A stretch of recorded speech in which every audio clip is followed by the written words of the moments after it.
Splendid Cartoon Yorùbá. Ọ̀gbẹ́ni Àdìsá, ilé-ẹjọ́ yìí fi ẹ̀sùn kàn ẹ́ pé o wọ ilé ìwẹ̀ tọ̀ ìyàwó alájọgbé rẹ nígbà tó ń wẹ̀ lọ́wọ́. Ó jẹ̀bi ẹ̀sùn yìí tàbí ò jẹ̀bi? Olúwa mi ò jẹ̀bi pẹ̀lú àlàyé.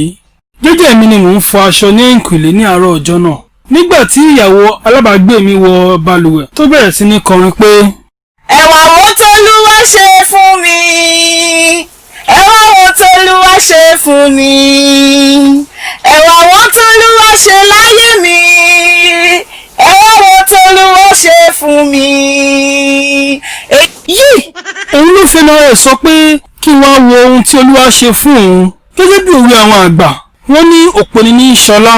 Ìdí nìyí tí mo fi ní kí n mójú ajé kò ní sọ.